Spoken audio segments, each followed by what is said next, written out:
12. bölüm. Hicrattın 4. yılı. Raci okuyası. Hicrattın 4. yılı Safar ayı. Uhud soğuşundan keyin musulmanдар жеңилип, алсырады деп ойлогон Мадинага жакын аймактарга жайгашкан кээ бир араб уруулары мусулмандарга каршы аракеттене башташат. Ошолордун бири Хузайл уруусунан Халид бин Суфьян эле. Ал колгурап даяр болуп калган. Бирок пайгамбарыбыз саллаллаху алейхи вассалам аны билип калып, Асхабу Суффадан Азирети Абдулла бин Унайсты ушул кабардын чын төгүнүн билип келиш үчүн жиберди. Ал келген кабардын туура экенин Халид бин Суфьяндын өзүнөн угат. Душман мусулмандарга каршы ачыктан ачык чыга албай, башка жолдор аркылуу өч алгылары келишет. Мусулман кейиптенген 6 кишилик топ менен Мадинага келишет. Пайгамбарыбызга саллаллаху алейхи вассалам өздөрүн мусулман катары тааныштырып: "О Аллахтын элчиси, уруубузга ислам жайылды. Сахабаларыңыздын бир нечесин Куранды үйрөтүп, исламдын негиздерин окутуу үчүн биз менен кошо жибериңизди өтүнүп келдик" дешти. Пайгамбарыбыз саллаллаху алейхи вассалам алардын сөзүнө ишенип, алар менен чогуу Марсад бин Абу Марсад башчылыгында 10 сахабасын жөнөтөт. Алар Ражи аттуу суунун жээгине келгенде кыянаттыкка кабылышкандарын түшүнүшөт. Анткени аларды жүз жаачан душман күтүп турган эле. Пайгамбарыбыздын саллаллаху алейхи вассалам алдында биз мусулман болдук, бизге Куран мугалимин жибер деп турган кишилер аларды Лахьян уруусунан болгон жаачылардын окторуна таштап чыга беришет. Сахабалар кылычтарын кынынан сууруп, ошол жердеги бир тоого таянышат. Бирок 100 кишиге каршы 10 киши эмне кыла алмак эле.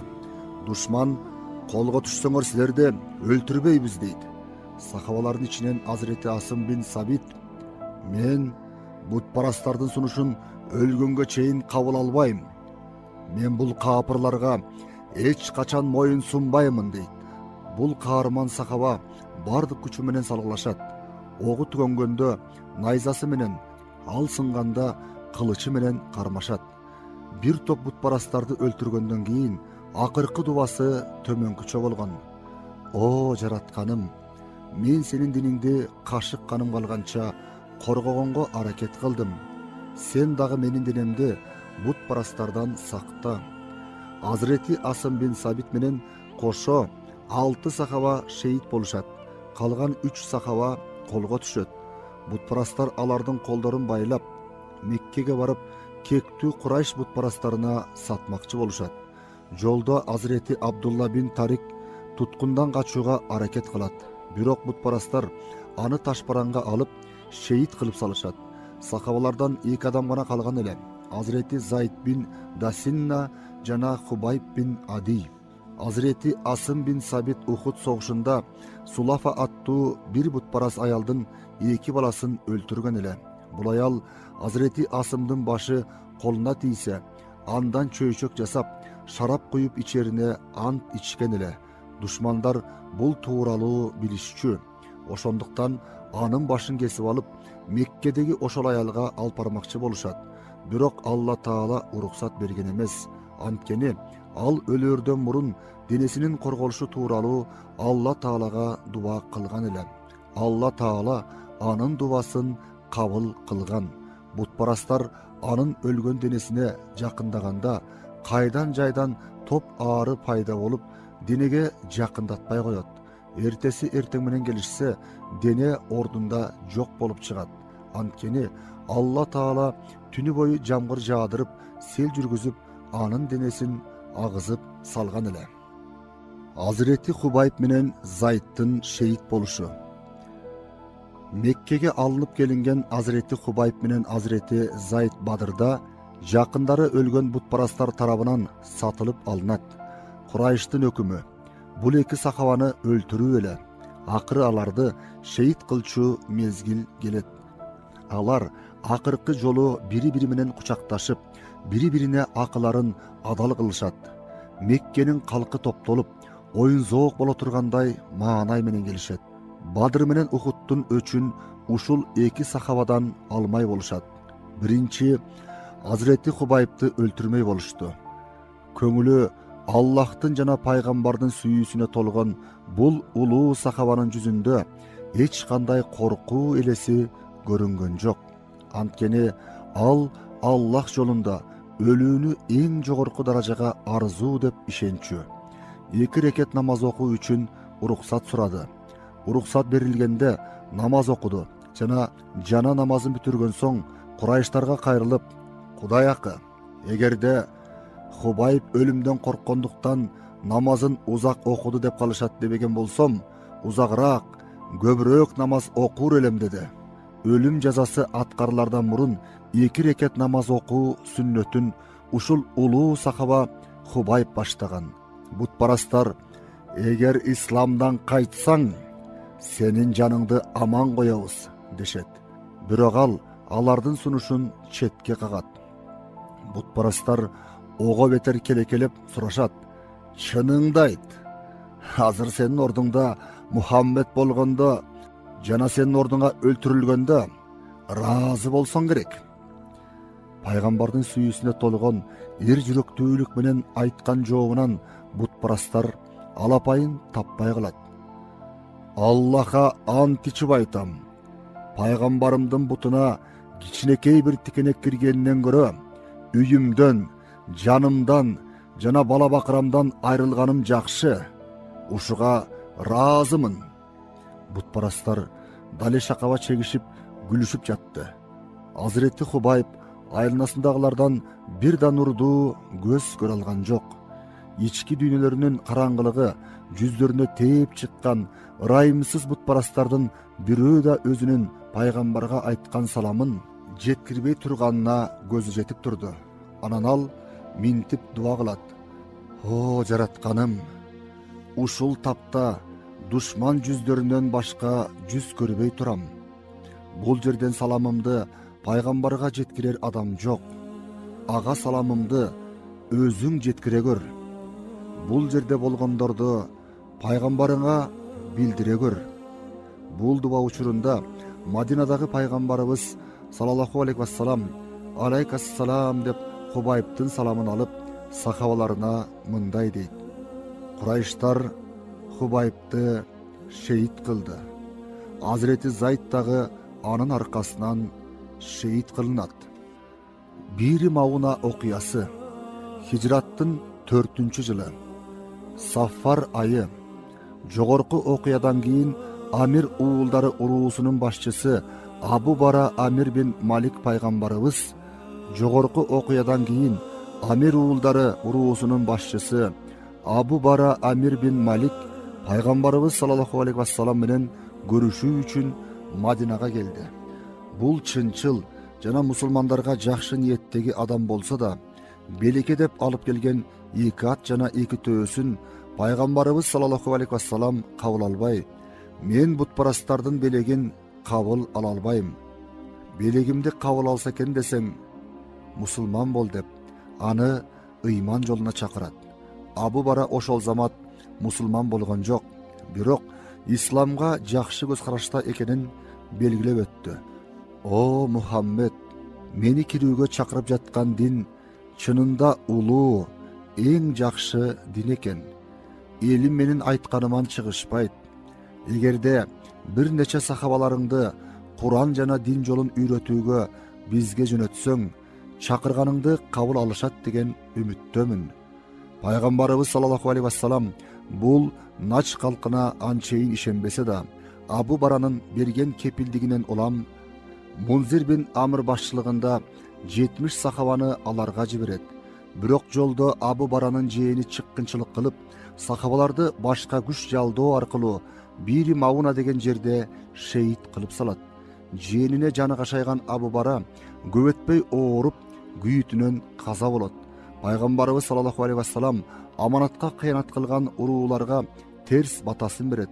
Ошондо терс дуба алган урууларга болуп көрбөгөндөй ачарчылык, кургакчылык келет. Надыр уулдарына каршы согуш. Хижраттын 4-жылы. Rabiul Avval ayı 625-jıl. Nadir уулдары Харун пайгамбардын тукумунан келген бай жана күчтүү жөөттөрдүн чоң бир уруусу эле. Мадинага жакын жердеги бекем чептеринде жашашчу. Пайгамбарыбызга саллаллаху алейхи вассалам жана мусулмандарга каршы чыкпоо, аларга кол салган душманга жардам бербөө, мындан тышкары төлөнө турган кум боюнча жардам берүү жөнүндө пайгамбарыбыз саллаллаху алейхи вассалам менен араларында келишимдери бар эле. Бирок буга карабастан Курайш бутпарастары жана Мадина эки жүздүүлөрү менен жашыруун кызматташтыкта болуп келишкен. Өзгөчө Ухуд согушунан кийин мурдагыдан да жаман касчылыкка өтө башташкан. Мурдараак сахабалардын бири Амр бин Умайя пайгамбарыбыз саллаллаху алейхи вассалам өз коргоосуна алган Амир уруусунан эки кишини жаңылыштык менен өлтүрүп алган эле. Надыр уулдары жөөттөрү келишим боюнча бул эки адам үчүн төлөнө турган кундун бир бөлүгүн төлөшмөк. Пайгамбарыбыз саллаллаху алейхи вассалам алардын үлүшүнө тийген бул кундун наркын алып келүү үчүн жанына Азирети Абу Бакр, Умар, Али, Зубайр жана Талха сыяктуу бир топ улуу сахабаларды алып, Надыр уулдарын көздөй жөнөйт. Жөөттөр оболу аларды жакшылап тосуп алып, келишимде айтылган милдетти аткара тургандарын айтышат. Пайгамбарыбыз саллаллаху алейхи вассалам сахабалары менен бир үйдүн түбүнө отурат. Ыңгайлуу жагдайды пайдаланып, жөөттөр өз ара сүйлөшө башташат. Мындан артык жакшы мүмкүнчүлүк жок. Тамдын үстүнө чыгып, үстүнө таш ыргытып, өлтүрүп салышыбыз керек. Амр бин Жиххаш деген бир жөөт ташты ыргытмай болот.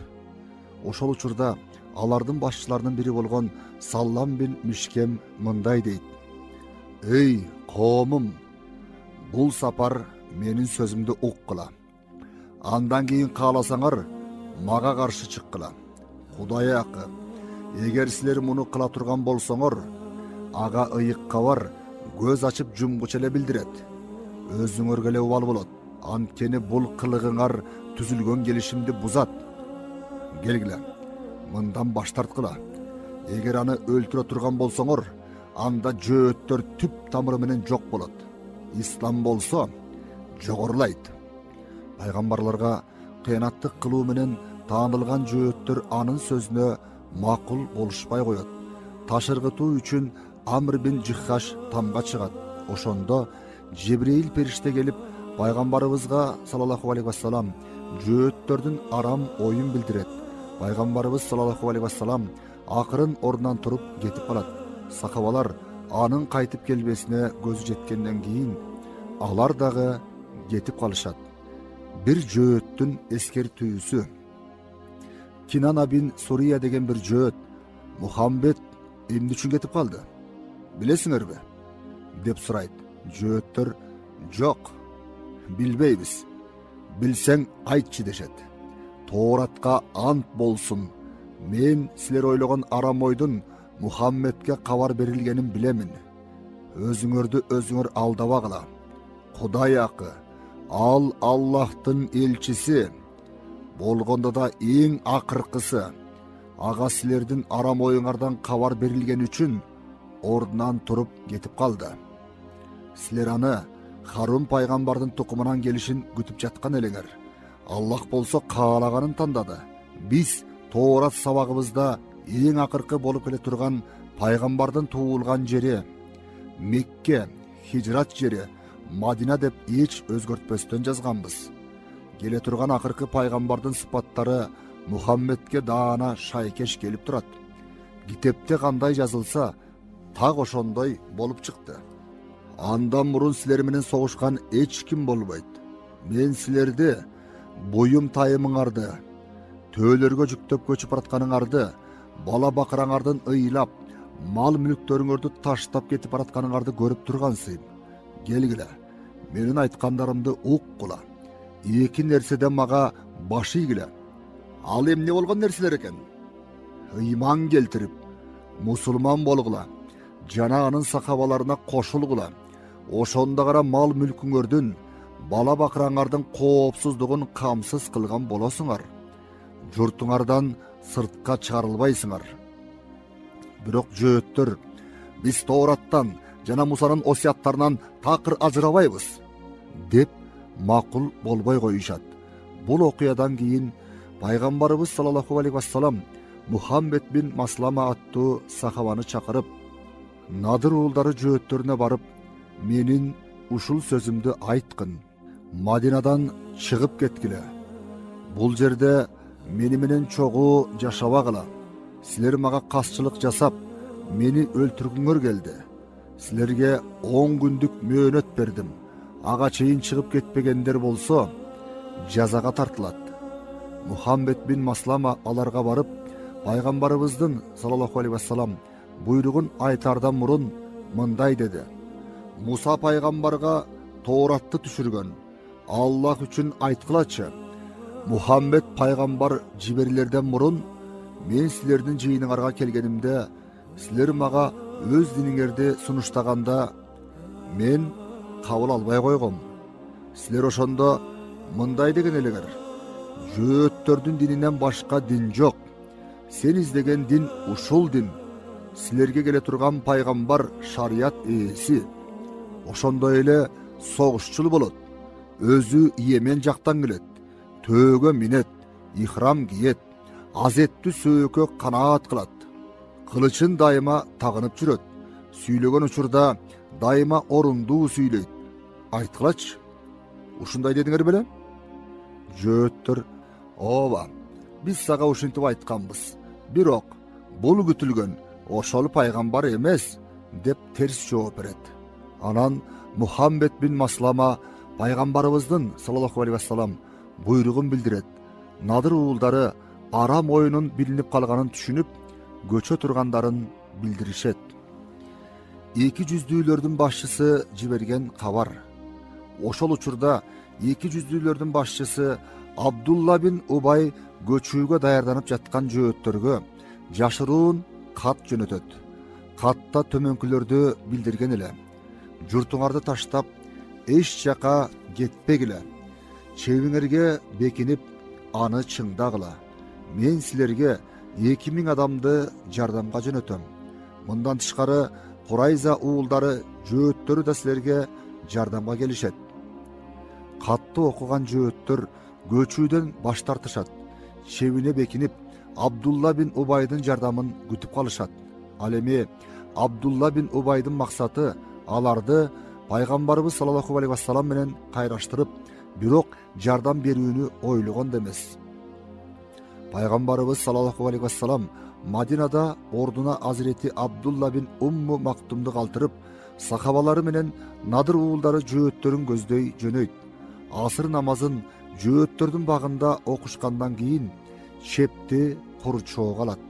Пайгамбарыбыз саллаллаху алейхи вассалам аларга буйругун дагы бир жолу кайталайт: Мадинадан чыгып кеткиле. Бирок жөөттөр макул болушпайт. Эми алар менен согушуудан башка арга жок эле. Бирок алардын чеби өтө бекем болгондуктан пайгамбарыбыз саллаллаху алейхи вассалам башка ыкманы колдонууну чечет.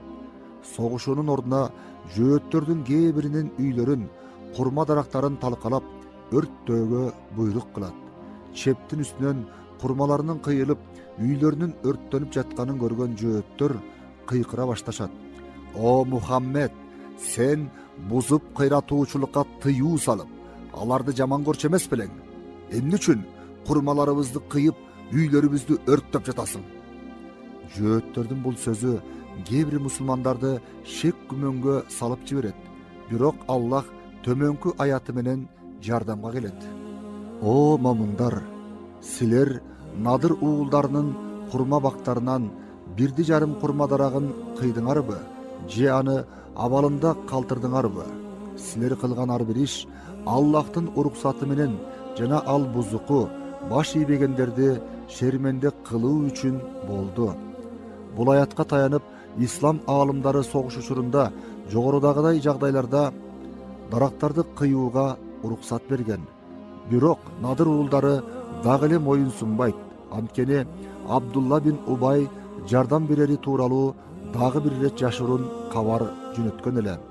Куранда бул окуя төмөнкүчө баяндалат: О Мухаммед, 200дүүлөр өздөрүнүн китеп ээлеринен жөөттөрдөн болгон каапыр жолдошторуна: ант болсун, эгер силер Мадинадан куулуп чыгарылсаңар, албетте биз да силер менен бирге чыгып кетебиз.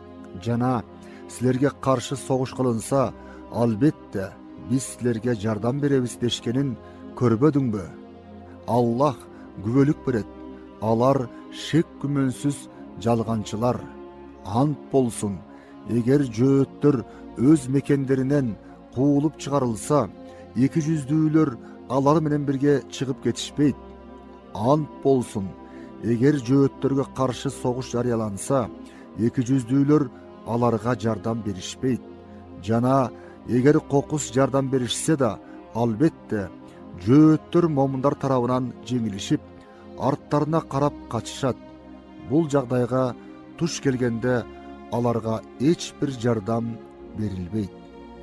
Сахабалар жөөттөрдү 15 күн курчашат. Абдулла бин Убайдан жардам келбегенин көрүшкөн жөөттөр өз ыктыярлары менен колго түшүп берүүгө макул болуп, жан соого сурашат. Пайгамбарыбыз саллаллаху алейхи вассалам аларды тирүү калтырып, тезинен Мадинадан көчүп кетүүлөрүн буйрат. Алар 600 төөгө буюм тайымдарын артынып көчүп кете баштайт. Кетип баратышып, мусулмандар кирбесин деп өз үйлөрүн өрттөп кетишет. 200дүүлөр бул окуяга абдан кейип калышат. Надыр уулдары журтуна көптөгөн дүнүйө мүлкүн, курма бактарын, бодо малдарын, 50 даана соот, 50 туулга, 340 кылыч таштап кетишет. Пайгамбарыбыз саллаллаху алейхи вассалам ансарлар менен мухажирлерди чакырып, бул мүлктөрдү алардын арасында бөлүштүрүш үчүн пикирлерин сурайт. Мадиналык мусулмандар чын жүрөктөн: "О Аллахтын элчиси, бул мүлктү мухажир боордошторубуз менен тең бөлүштүрүп бериңиз. Алар биздин үйүбүздө эле жашай беришсин. Биздин мүлкүбүздөн каалашынча пайдаланса болот" дешет. Мындан кийин Алла Таала бул окуя тууралуу мына бул аятын түшүрөт. Ал олжолор дагы өз мекендеринен жана мал мүлктөрүнөн ажырап, туулуп өскөн жерлеринен айдалып чыгарылгандар кембагал мухажирлердики. Алар Аллахтан беришен жоомарттык жана ыраазылык тилешип, жана Аллахка жана анын пайгамбарына колдон келген жардамдарын беришет. Мана ошолор ыймандарында ишеничтүүлөр. Алардан мухажирлерден мурун Мадина жергесинде орношкон жана ыйман ишенимди бекем кармагандар. Ансарлар болсо өздөрүнүн жерине көчүп келген кишилерди жакшы көрүшөт жана жүрөктөрүндө аларга мухажирлерге берилген олжолор боюнча кандайдыр бир көрө албастыкты туюшпайт. Ал турсун өздөрү муктаж болсо да өзгөлөрдү ыктыяр кылышат. Ким өз напсинин сараңдыгынан сактана алса, мана ошолор кутулуш табуучулар. Ошентип, пайгамбарыбыз саллаллаху алейхи вассалам түшкөн аятка таянып, мал мүлктү мухажирлерге таратат. Затур Рика согушу. Хижраттын 4-жылы, Жамадиул Аввал айы, 625 жыл. Надыр уулдары Мадинадан сүрүлгөндөн 2 ай өтөт. Анмар жана Салаба уруулары мусулмандарга чабуул жасаганы кол топтоп жатыптыр деген кабар Мадинага жетет. Пайгамбарыбыз саллаллаху алейхи вассалам дароо 400 сахабасы менен жолго чыгат. Затур Рика деген жерге чейин келип токтойт. Бутпарастар мусулмандардан коркушуп, тоо таянып чегинишет. Пайгамбарыбыз саллаллаху алейхи вассалам бул жерде бир топко чейин турат. Бешим намазынын убактысы киргенде бутпарастар кол салышы мүмкүн деп кабатырлануу менен салатул хауф, коркунуч абалындагы намазын окушат. Куранда бул намаз кандай окулары тууралуу төмөнкүчө баяндалат. Сапар кылып башка жерге барганыңарда, эгер каапырлардын дүрбөлөң салууларынан корксоңор, намазыңарды кыскартып окушуңардын күнөөсү жок. Анткени каапырлар силерге ачык душман болгон кишилер.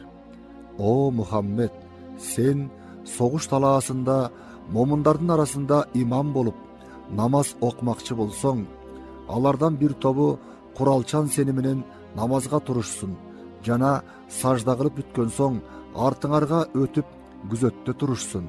Анан али намаз окуй элек башка топтор келип сени менен бирге намаз окушсун. Алар да этияттык чараларын көрүп куралданып алышсын. Капырлар силер курал-жарактан жана буюмуңардан бейкапар болгон убагыңарда үстүңөргө күтүүсүздөн чабылып коюуну эңсешет. Эгер жамгырдан жапа чексеңер же бейтап болсоңор, куралыңарды чечип коюшуңар күнөө эмес. Ошондо да камылгаңар бек болсун. Албетте, Аллах капырлар үчүн кор кылуучу азапты даярдап койгон. Эң коркунучтуу убактарда дагы пайгамбарыбыз саллаллаху алейхи вассалам намазды жамаат менен чогуу окуган. Демек, мусулмандар жамаат менен чогуу окулган намаздын маанисин түшүнүүсү абзел. Пайгамбарыбыздын саллаллаху алейхи вассалам бир мужизасы.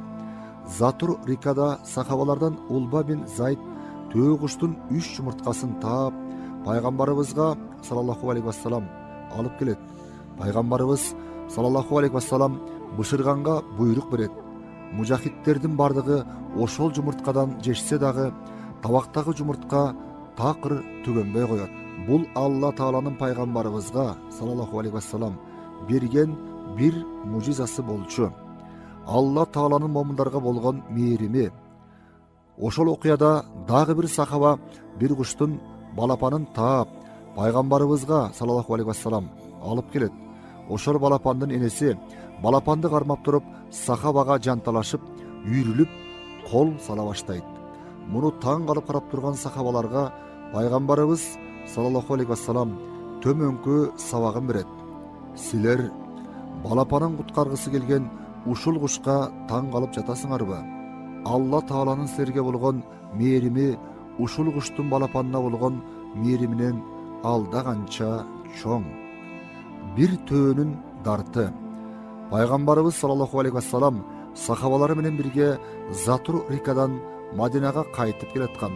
Аңгыча бир төө алыстан чуркап келип, пайгамбарыбызга саллаллаху алейхи вассалам чөгүп, мойнун сунуп, өз тилинде сүйлөй баштайт. Сахабалар таң кала карап калганда, пайгамбарыбыз саллаллаху алейхи вассалам бул төө эмне деп жатат? Билесиңерби? Бул төө ээсинин зулумдугун айтып, мага даттанып жатат. Өзү ага көп жыл кызмат кылыптыр. Ээси болсо аны сойгусу келиптир дейт. Анан Азирети Жабир бин Абдуллага төөнүн ээсин алдырып келүүсүн буйрат. Жабир ээсин кантип табам дегенде, төө сени ага алып барат деп жооп берет. Кийин төөнүн ээси келгенде, жогоруда айтылган төөнүн дарты тууралуу айтат. Төөнүн ээси пайгамбарыбыздын саллаллаху алейхи вассалам туура айтканын тастыктайт. Ушул жолку окуянын Затур Рика окуясы, чүпөрөктүү окуясы деген мааниде болуп аталып, тарыхта калуусунун себеби бул сапарга сахабалар негизинен жөө жалаңдап аттанышкандыктан, жолдо бут кийимдери жыртылып, буттары тилинип, кабарып кеткенден улам буттарына тегиз чүпөрөк ороп жол жүрүшкөнү баяндалат. Пайгамбарыбыздын саллаллаху алейхи вассалам береке мужизасы. Ансарлардан Азирети Жабирдин атасы Абдулла бин Амр Ухудта шейит болгон эле. Артында 6 кызы жана бир топ карызы калган эле. Карыздын ээлери баягы эле жөөттөр. Абдулла бин Амрдын 2 курма багы бар болчу. Бирок бир эле жөөткө болгон карызы 30 төөгө жүктөлгөн курма эле. Курмалар бышканда жөөттөр аласаларын сурай башташат. Азирети Жабир курмасынын бардык түшүмүн сунуштайт, бирок жөөттөр макул болбойт. Андал пайгамбарыбызга саллаллаху алейхи вассалам барып, "О Алланын элчиси, сиз билгендей, атам Абдуллах Ухудта шейит кетти. Артында бир топ карызы калды. Аласа ээлерине бардык түшүмдү алгыла десем, макул болбой коюшту. Мага жардам бериңиз" дейт. Пайгамбарыбыз саллаллаху алейхи вассалам дагы Азирети Жабир кылган сунушту жөөттөргө айтат. Алар буга көнбөй койгондо карыздарын мөөнөткө бөлүп төлөсүн дейт. Кыскасы, кандай сунуш кылса дагы жөөттөр көнбөй коюшат. Анда пайгамбарыбыз саллаллаху алейхи вассалам Азирети Жабирге курмаңдын баарын жыйнап, анан мени чакыр дейт. Азирети Жабир айтылганды аткарып, пайгамбарыбызды саллаллаху алейхи вассалам анан аласа ээлерин чакырат. Пайгамбарыбыз саллаллаху алейхи вассалам үйүлгөн курмалардын эң чоңун 3 жолу айланып дуа кылат. Анан жөөттөрдү чакырып, карыздарын өлчөп бере баштайт. Карыз толугу менен төлөнөт. Азирети Жабирдин өз оозунан уксак, Алла Таала атамдын карызынан куткарса эле болду. Карындаштарымдын жанына куралакан барууга ыраазымын деп тургам. Бирок Аллахтын элчиси саллаллаху алейхи вассалам ошол үймөк курмадан бардык карызды төлөсө дагы бир да курма кемигенин көргөн жокмун. Жөөттөр бул окуяга абдан таң калышат. Бул пайгамбарыбыздын саллаллаху алейхи вассалам ап-ачык бир мужизасы болчу. Убадалуу Бадыр окуясы. Хижраттын 4-жылы, Шабан айы 626-жыл. Мурда айтылгандай, Абу Суфьян Ухудтан кетип баратып, мусулмандарга силер менен эмки жылы Бадырда жолугалы деген. Азирети Умар дагы пайгамбарыбыздын саллаллаху алейхи вассалам буйругу менен макул, эмки жылы Аллах кааласа силер менен ошол жерде согушалы деп жооп кайтарган эле. Эми ошол окуядан туура 1 жыл өтөт. Пайгамбарыбыз саллаллаху алейхи вассалам берген сөзүнө туруу үчүн согушка даярдана баштайт. Меккеде Абу Суфьян да согушка даярдыктарын көрө баштаган. Бирок ошол жылы Меккеде кургакчылык жана ачарчылык өкүм сүрүп, ал калкты согушка үндөсө дагы алар согушту каалабай турган. Абу Суфьян эптеп согушка кирбестин амалын ойлой баштайт. Ошондо али мусулман боло элек Нуайм бин Масудка жолугуп, ага мен Мухаммедке Бадырда согушабыз деп сөз бергем. Бирок бул жылы бизде кургакчылык өкүм сүрүүдө. Согушсак жеңилчүдөйбүз. Сен Мадинага барып Мухаммедке минтип айткын. Курайыштар абдан көп күч топтоду. Күчү мурдагыдан 2-3 эсе көбөйүптүр. Согушкандан баш тарткыла. Баары бир жеңилесиңер. Эгерде бул ишти ийгиликтүү аткара алсаң, сага 70 атан төө беребиз. Анын максаты эптеп мусулмандарды Бадырда болчу согуштан баш тарттыруу эле. Нуайм Мадинага барып, мусулмандарды согушуудан баш тарттырууга болгон күч аракетин жумшайт. Анын таасири менен чын эле мусулмандар арысар абалда калышат. Бирок пайгамбарыбыздын саллаллаху алейхи вассалам жообу төмөнкүчө болот. Аллахка ант ичемин, убада кылынган жерге эч ким барбаса, мен жалгыз барамын. Кайраттуу айтылган бул сөздөр мусулмандардын дилдериндеги бардык шек күмөндөрдү жок кылып, демдерине дем кошот. Пайгамбарыбыз саллаллаху алейхи вассалам ордуна Азирети Абдулла бин Раваханы калтырып, 1500 сахаба менен Бадырды көздөй жөнөп кетет. Тууну Азирети Али кармайт. Ислам кошуунунда 10 гана атчан бар эле. Мусулмандар ал жерге соодалык мал мүлктөрүн дагы ала барышкан. Анткени алар бара турган жерге арабтар жыл сайын базар куруп, соода жарманкесин жүргүзүшчү. Мусулмандар аттанган учур базар боло турган мезгилге туш келген эле. Эгер душман келсе, алар менен согушмак, келбесе соодасын жүргүзүп келишмек. Пайгамбарыбыз саллаллаху алейхи вассалам сахабалары менен Бадырга келип, душманын күтө баштайт. Бирок душман Али көрүнө элек эле. Анткени Абу Суфьян баш болгон 2000 бутпарас кошууну Маджинна деген жерге гана келе алышып, андан ары да бара алышкан эмес. Саны жагынан көп болсо дагы коркушуп, кайра артка тартышкан. Пайгамбарыбыз саллаллаху алейхи вассалам аларды 8 күн күтөт. соода базарына келген араб уруулары мусулмандардын баягыдай алсыз эмес, тескерисинче мурдагыдан да күчтөнүп алгандарына күбө болушуп, Курайыштар болбой калган турбайбы деп ойлоп калышат. Сахабалар душман келбегенден кийин базарда соода сатыгын жүргүзүшүп, көп пайда табышат. 8 түн түнөгөндөн кийин жеңиш менен Мадинага кайтышат. Бул окуя кичине Бадыр деп да аталып калат. Пайгамбарыбыздын саллаллаху алейхи вассалам Азирети Умму Салама менен үйлөнүүсү.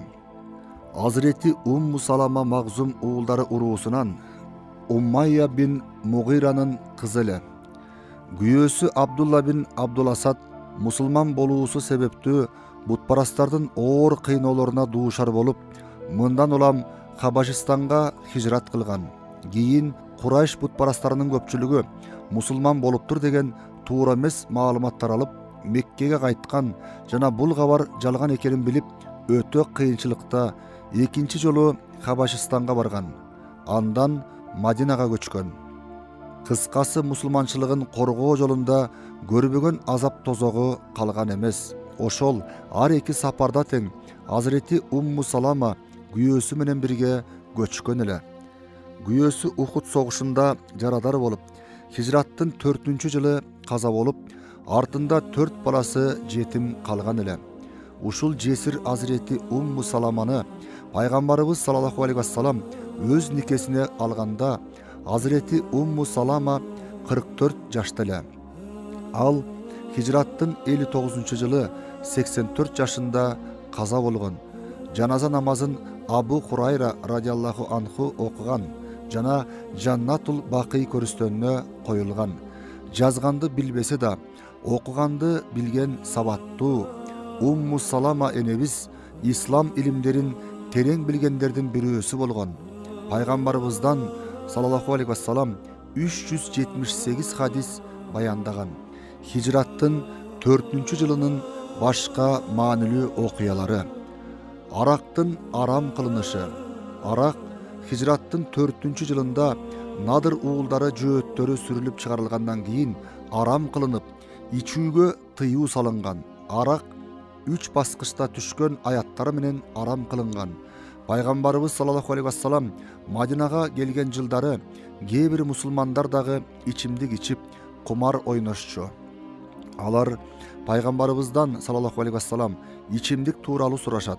Ошол учурда Азирети Умар дагы: "О жаратканым, арак тууралуу ачык өкүмүңдү билдир" деп дуба кылып жүргөн.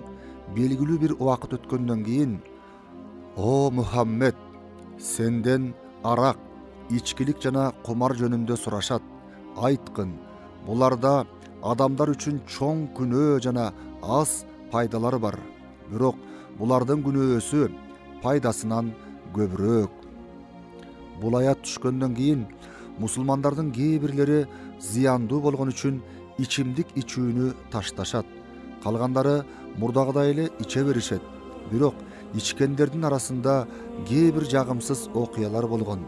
Керек болсо, сахабалардын бири шам намазында имам болуп, кыраатты жаңылыш жана буруп туура эмес окуп салат. Азирети Умар кайра: "О жаратканым, арак тууралуу бизге ачык жана даана өкүмүңдү билдир" деп дуба кылат. Көп өтпөй: "О момундар, сүйлөп жаткан сөзүңөрдү, өзүңөр окуп жаткан аяттарды аңдап билүүңөр үчүн мас абалыңарда намазга жакын келбегиле" деген маанидеги экинчи аят түшөт. Бул ичимдикке тыюу салуунун экинчи баскычы эле. Бул аят түшкөндөн кийин мусулмандар: "О Аллахтын элчиси, биз намаз убактысы жакындаганда арак ичпейбиз" дешет. Пайгамбарыбыз саллаллаху алейхи вассалам аларга унчукпайт. Эми ичимдик ичкендердин саны мурдага караганда дагы бир топ азая түшөт. Намазга турарда пайгамбарыбыздын саллаллаху алейхи вассалам буйругу менен ичимдик ичкениңер намазга жакындабагыла деп жарыя айтылчу. Бирок буга карабастан бир мусулман намазга ичип келет. Азирети Умар кайра баягы дубасын кайталайт: "О жаратканым, арак тууралуу бизге ачык өкүмүңдү билдир." Ошондон кийин төмөнкү аят түшөт. О момундар, арак, мас кыла турган ичкилик ичүү, кумар ойноо, айкелдерге сыйынуу жана таякчалар төлгөчүлүк кылуу шайтандын амалынан болгон арам иштер. Демек, тозоктон кутулушуңар үчүн алардын ар биринен алыс болгула. Ичкилик, кумар себептүү шайтан араңарда жек көрүү, душмандык салууну, ошондой эле силерди Аллахты эстен чыгаруудан жана намаз окуудан тосууну гана каалайт. Эми токторсуңар. Бул аяттан кийин бардык мусулмандар ичимдикти толугу менен ташташкан. Аллаха ичимдикти экинчи оозго албоого убада беришет. Бул аяттан кийин пайгамбарыбыздын саллаллаху алейхи вассалам жарчысы кабарыңар болсун, ичимдик арам кылынды деп Мадинаны кыдырып жар салат. Бул буйрукту уккан мусулмандар ичимдик куюлган идиштерин алып чыгып төгө башташат. Ал кезде ичимдик Мадинанын көчөлөрүндө сел сыяктуу аккан. Ичимдикке тиешелүү пайгамбарыбыздын саллаллаху алейхи вассалам бир нече хадисин айтып өтөлүк. Аллах ичимдикке, аны жасаганга, жасалган жерге, аны ичкенге, ичиргенге, көтөрүп жүргөнгө, ташытканга, сатканга, сатып алганга, андан түшкөн пайданы жегенге каргыш кылган. Бардык мас кылуучу нерсе арак, бардык арак арам. Ким дүйнөдө дайыма ичимдик ичсе жана тооба кылбай туруп өлсө, акыретте ал акырет шербетин иче албайт. Ичимдиктен оолак болгула, анткени ал бардык жамандыктын ачкычы. Ичимдик бардык ыпырастыктын, жамандыктын энеси. Көбү мас кылган нерсенин азы да харам. Пайгамбарыбыздын саллаллаху алейхи вассалам зайыптарынан Азырети Хузайма кызы Зейнептин өлүмү. Пайгамбарыбыздын саллаллаху алейхи вассалам зайыбы Азырети Зейнеп энебиз хижраттын 4-жылы каза болгон. Пайгамбарыбыз саллаллаху алейхи вассалам анын жаназа намазын окугандан кийин сөөгүн бакый көрүстөнүнө койгон. Пайгамбарыбыздын саллаллаху алейхи вассалам көзүнүн тирүүсүндө Азырети Хадиша менен Азырети Зейнептен башка эч бир зайыбы каза болгон эмес. Азырети Алинин апасы Фатиманын өлүмү. Фатима бинти Асад пайгамбарыбыздын саллаллаху алейхи вассалам абасы Абу Талиптин аялы болчу. Исламдын алгачкы учурунда эле мусулман болуп Мадинага хижрат кылган. Пайгамбарыбызды саллаллаху алейхи вассалам бала кезинен баккан, аны өз балдарынан да жакшы көрчү. Пайгамбарыбыз саллаллаху алейхи вассалам дагы аны абдан урматтачу, дайыма ал абалын сурап турчу. Мана ошол адеп аклагы жогору болгон куттуу аял хижраттын 4-жылында Аллахтын рахматына кетти. Пайгамбарыбыз саллаллаху алейхи вассалам ага болгон урматынан улам бүгүн апам каза болду деген. Азырети Али мындай деп эскерет. Апам Фатима Асад кызы кайтыш болгондо Аллахтын элчиси саллаллаху алейхи вассалам өзүнүн көйнөгүн чечип, аны кепин катары колдонду жана жаназа намазын түшүрдү.